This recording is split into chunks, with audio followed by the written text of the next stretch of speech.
Hey, what's up, y'all? Noah again, back with another class. It's Tuesday.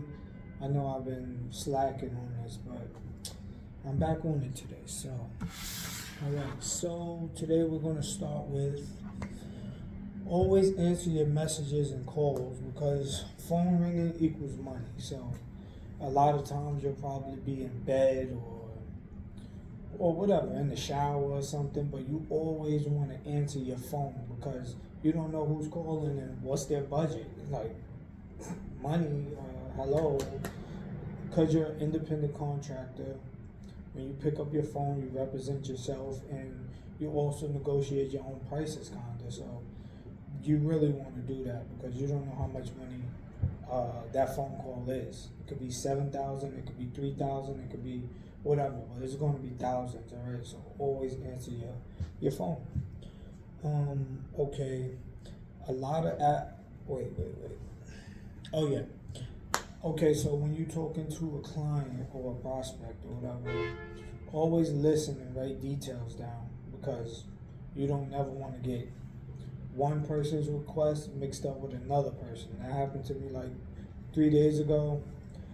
I had one client that wanted a 2 bedroom, 1 bathroom, and one client that wanted a 3 bedroom, 2 bathroom. And I got them totally mixed up. When I got to the unit, she was like, I thought this was a 3 bedroom. I was like, I thought you wanted two. And no, that was the wrong client because I didn't write the shit down. I looked like a total noob, alright? I was a total noob at the time. That was a stupid mistake. So, yeah, avoid that mistake as best as possible. So, it's not that hard. Just write down the details and no names. Like, we're dealing with so many people on Facebook Marketplace that these people just turn into numbers. Number one, number two, number whatever, 10. So if you have to just put the number next to them, if you can't remember their name or whatever, their request, just know number 7 wants a 3 bedroom, number 2 wants a 1 bedroom, number, I don't know, 15 wants a studio. So always keep that in mind, what people want, all right?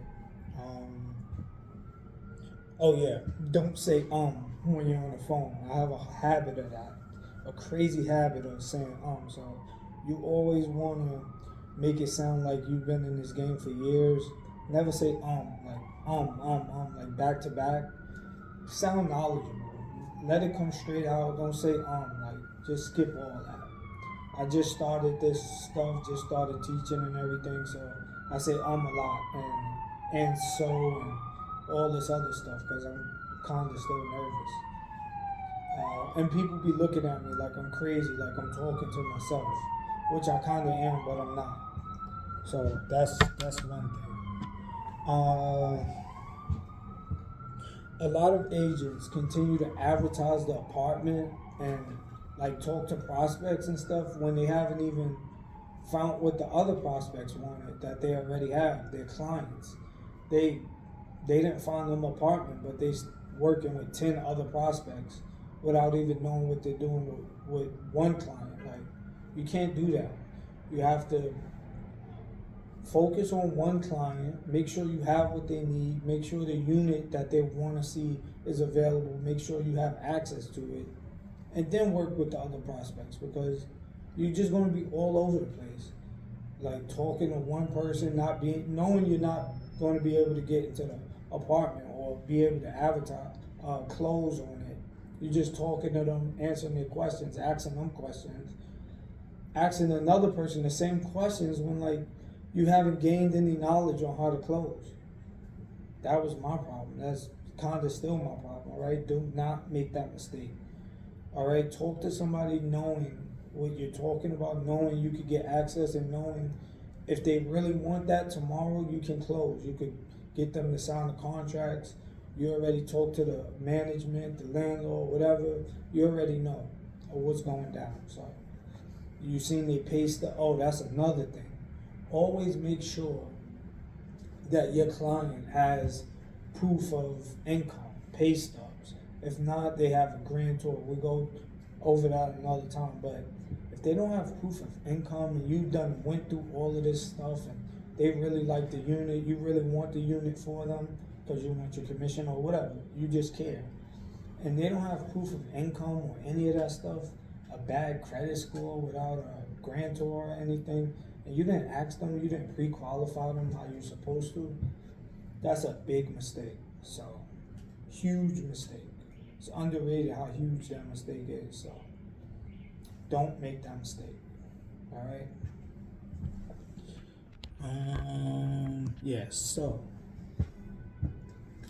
what was that? Oh, number 5. So, follow up with your clients so they know you're still working hard for them. So, what you want to do is, every few days or whatever, or every day or whatever, you just say, hey, just letting you know, or send them some options. Just letting you know I found another option you might like, or just, hey, how you doing? Are we still on for Wednesday? Do you know? Just ask. Just talk to them. All right. Just, you don't gotta harass them. Just be on the basis with them where y'all communicate. All right, and you know what's happening Wednesday. Y'all still on. If it's, I don't know, Friday, and y'all got a meeting for like next week or next month, just follow up with them as you could, without being creepy. And just make up some words. You know how to talk, whatever. Everybody don't work the same, so what's good for me might not be good for you. So just keep that in mind also. Which nothing's good for me right now since I haven't really closed, but I'm working with a lot of stuff. I could have closed a bunch of times. It's just a lot of things happening. Like I could get somebody a good bedroom and the closet is small, or everything is right but they don't have no living room, or everything is right and there's no elevator, or some foolishness. There's one time that happened where I was advertising an apartment and I actually hit the 3 instead of the 4, so they thought the apartment was 3,000 instead of 4,000, and that was one of the worst mistakes I've ever made. I showed that apartment and he was looking at it knowing he couldn't afford it, but he was just looking like I felt like a fool. So don't do that mistake. So we were on 5, now 6, okay? When you go meet a client, think of yourself as Kobe or Shaq or Jordan or something. You're actually going to perform. You're the broker. You're going to represent your client. You have to be confident, knowing what you're going to talk about, everything, knowing how you're going to present yourself. If you have to, practice in the mirror. Just do some, I don't know, so act like you're the client and then, just reverse roles or something. Just practice with yourself, It's not it might make you look crazy, but it won't hurt you. So, look, I'm doing it. I'm doing it right now. I'm talking to the camera. Basically practicing, kind of. Just because you show somebody an apartment and they didn't like it, it doesn't mean you let the deal die, right? So they might not like this apartment, but you could find something. When you follow up 2 days later, you could have found like 3 other good options that they might like. So you send them those just in case. Like, hey, I know you didn't like the last apartment, but this one's way better. This one fits your criteria.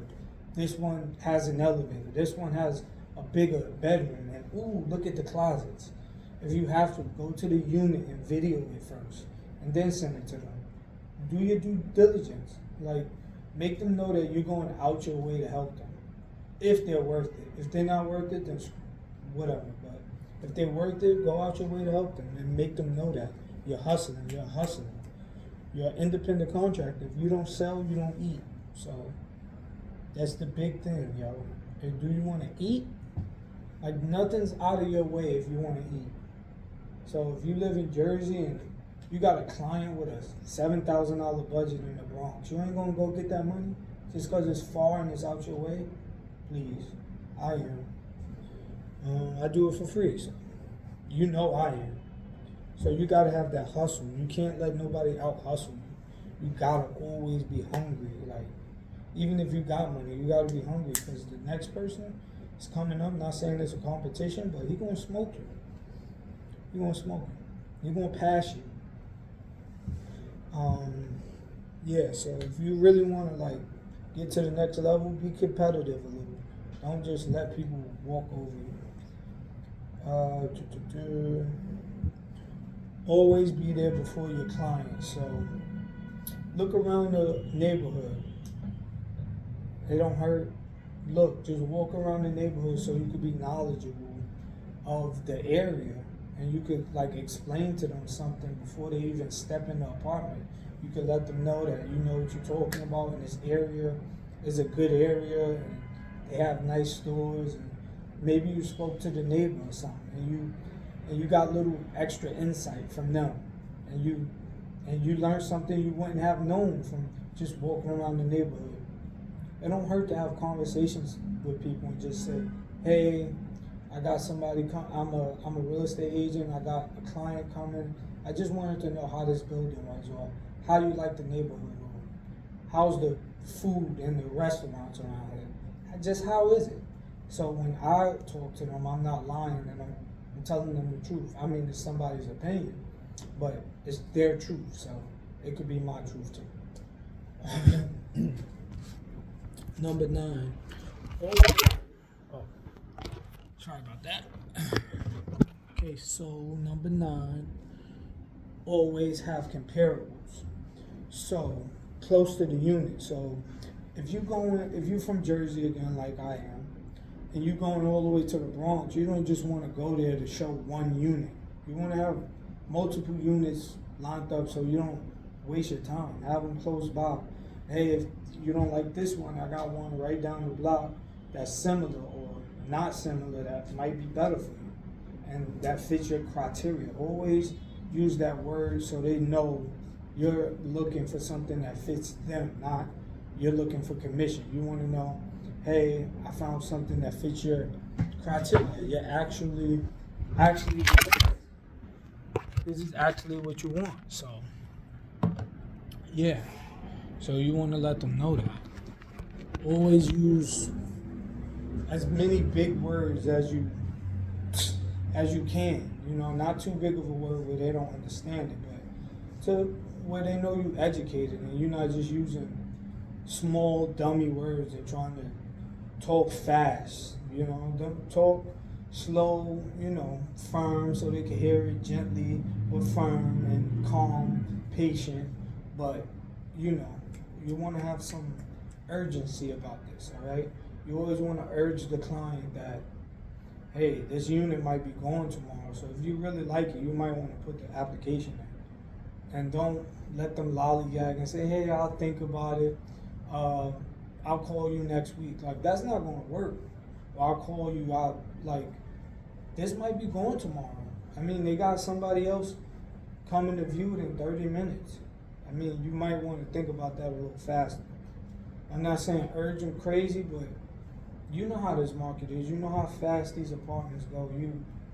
You want to let them know that these apartments go super quick, like super quick, like especially if it's a good price. If it's apartment priced at $7,000 and it's a 1-bedroom, 1-bathroom, you ain't gotta worry about it. It'll be there tomorrow, most likely, or something like it is open around here. There's tons of those type of apartments. That's like 1-bedroom, 1-bath for like $5,000, $6,000. They're sitting on the market. It's the ones that's $4,000 for 2-bedroom, 1.5 bathroom. That's going fast. Like everything you want is going to go fast. So you need to have urgency, all right? If you're looking for an apartment and you just happen to stumble upon this video, you need to have urgency when you're looking for an apartment and you like an apartment. Grab it right away. Don't wait.